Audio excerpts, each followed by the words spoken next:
Outlander has reached the pivotal point where all signs point to war on the near horizon. The British soldiers are close. There's secret talk about decoding messages and spies. Betsy Ross has officially sewn a new flag for a soon-to-be united country. And one man placed his hand on a Bible and vowed to obey the commands of the Continental Congress. That man is Lord John Grey, David Barry, who, as we witness in a flashback, once promised never to accept the notion of American independence. But when your choices are swearing to be true to blue uniforms or being hanged in public, you pivot for the sake of living another day. While Lord John is away, Jamie, Sam Heughan, and Claire Katrina Balfe continue to take up residence in his house in Pennsylvania with housekeeper Mrs. Figg Satara Gale, who just might be my new favorite character on the show. When one of General Washington's lackeys breezes in without so much as a good day, Mrs. Figg schools him on the importance of manners.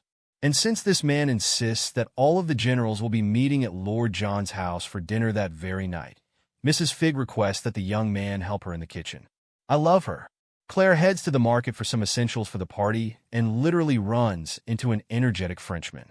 When he introduces himself as Gilbert du Motier, the Marquis de Lafayette, Charles Crahange, Claire can barely contain her starstruck smile. Lafayette is ecstatic to learn that she is General Fraser's wife and will be joining him for their little revolutionary VIP gathering later that evening. He will bring French wine, an apology cheese for stepping on her foot, and an awesome personality. Merci indeed. As Claire chokes down Lafayette's generous offering of champagne-soaked eel later at dinner, a man by the name of Percy Beecham, Michael Lindahl, approaches Lafayette with a note. Claire is charmed that the man has the same last name as her maiden name. Percy kindly dismisses her notion that they may be relatives and excuses himself when General Washington, Gary Finnan, presents Claire with an original Betsy Ross flag in honor of the Frasers' hospitality. Once again, Claire has to mask her shock and awe, quizzing the general if it's true that he initially wanted 6 points on the star. I personally think that question would have been a bit of a red flag, but what do I know? I guess Betsy and George's 5-point versus 6-point star debate was public knowledge. Washington laughs and reveals that according to Betsy, a 5-point star is easier to embroider. They raise a glass to the flag. Jamie notes that the stars and stripes stand for hope and that you are never alone. The group toasts to the United States of America and to victory. Later that night, while snacking on French cheese, Jamie informs Claire that his direct command, General Lee, is a bit irritated that he wasn't made commander-in-chief, even though he has more experience than Washington. Claire notes that she's never heard of General Lee, but Lafayette will go down in history as a man who helped stop the war. The word makes Jamie bristle. He's not afraid, of course, but he does have 300 men under his command. He's never commanded that many, nor has he ever commanded men he doesn't personally know. It's clear the thought of losing even one soul is daunting. Speaking of daunting, our girl Brianna, Sophie Skelton, is having a fit trying to figure out what is going on in her timeline with evil Rob Cameron, Chris Fulton. Noting that the light is on in her house, she does what any woman would do in this situation and fetches her shotgun. Just when she spies 2 men walking around through the window, Ernie and Fiona's van pulls up. Bree scrambles forward through the bushes where she's hiding and screams for her children to get back in the van. She fires one of her shots toward the 2 men who have stumbled out of her front door and flings herself into the van after firing her second shot. Naturally, the van sputters and Ernie struggles to turn the engine over. As the motor roars to life, Bree punches a guy who tries to enter the van. Then another car pulls up, and we see an irate Rob's face as Ernie guns the getaway car into the night. Fiona tells Bree that Rob was at their house when they got the kids there, so they left, figuring they would be safer at home with Bree. In her shotgun, because Bree is a rock star, she fixes Ernie's van and discusses her new plan with Fiona. No, she will not be talking to the police. Instead, she decides that it's time for her and the kids to find Roger. I can only assume that this means Bree thinks the best idea is to travel back in time to find Roger, which I feel is an extreme decision in these circumstances. We shall see.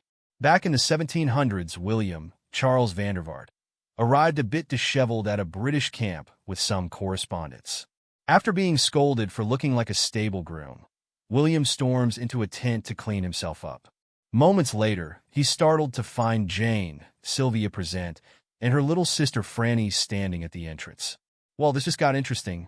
Jane explains that the horrible Captain Harkness came back to the brothel, so they ran away. Even though William implores them that staying in Pennsylvania would have been better, Jane insists that she is better protected at William's side. They just want to be anywhere that Harkness is not. William agrees to travel to New York with the girls, telling Jane she can be his laundress.